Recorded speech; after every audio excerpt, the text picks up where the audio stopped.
داهاتووی کشت و کاڵ لە مەترسیدایە. نهێنی زیادبوونی نەخۆشیە کشت و کاڵەکان چییە؟ هاتنی نەماموتەوەی کشت و کاڵی لە وڵاتانی دەرەوە مەترسیان لەسەر ئایندی کشت و کاڵ لە عێراق و لە هەرێمی کوردستان دروست کردووە.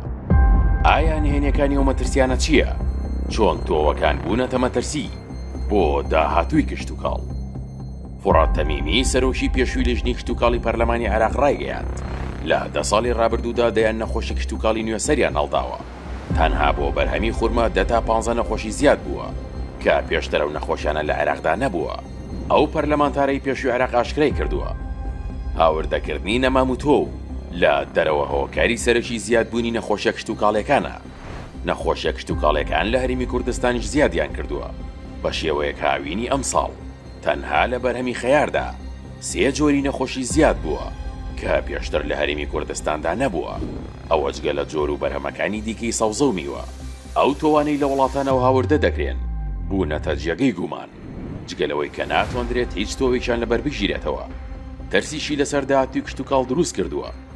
کۆمپانیەکان زۆر لە تۆوەکانیان بە شێوەی لێکدانی دوو جۆری بەرهەم دروست دەکەن کە بە هایبرد ناوی دەبرێت. جۆرێکی دیکەی و تۆوانەش بەهۆی کۆنتڕۆڵکردنی بازرگانیەوە ڕێگە نادەن تۆوی لێوەربگیرێتەوە. بە گوێرەی بە دۆداچوونەکانی کۆباس بەشێک لەو کۆمپانیانەی لە وڵاتانی جیهان تۆوی سەوزە و میوە بەرهەم دەهێنن. هەر خۆشیان خاوەنی دەرمانی چارەسەری نەخۆشە کشت و کاڵەکانن. ئەمەش گومانی لەلای ئەندازیارانی کشت و کاڵی لە جیهان دروست کردووە کە ئەو تۆوانە هۆکار بن بۆ زیادبوونی نەخۆشیەکان بۆ ئەوەی بتوانن دەرمانەکانیشان ساخت بکەنەوە. بە گوێرەی ئامارەکانیش زۆرترین تۆوی سەوزە و میوەکان لە وڵاتانی هۆڵەندا و ئەڵمانیا و سویسرا و فەڕەنسا و تورکیا بەرهەم دێن کە زۆرترین تۆ کە دەفرۆشرێت لە پلەی یەکەمدا تۆوی تەماتەیە، بە دوایدا خەیار و دواتریش باینجان و بیبەر. بە گوێرەی و ئامارانەی ناوەندە ئابوووریەکانی جیهان بڵاویان کردوتەوە لە ساڵی 2024 بە بەهای 12 ملیار و 620 میلیۆن دلار تۆوی سەوزە و میوە هەنار دەکراوە. پێشبینیش دەکرێت تا ساڵی 2034 ئاستی هەناردەکردنەکەی بەرز بێتەوە بۆ 29 ملیار و 960 میلیۆن دلار.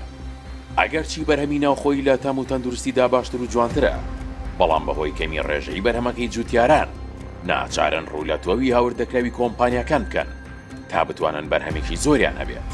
بەڵام لەگەڵەوەی تۆوەکان بە نرخێکی گران دەکڕن، هاوکاتی ئەوەش ناچارن خەرجێکی زۆریش لە چارەسەری نەخۆشیەکان بدەن.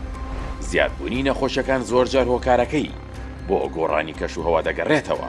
بەڵام تۆوە هاوردەکراوەکانیش نەخۆشی کشت و کاڵی نوێ دەگوازنەوە. ئەوەش مەترسی گەورەیە لەسەر داهاتووی کشت و کاڵ لە هەرێمی کوردستان و عێراق.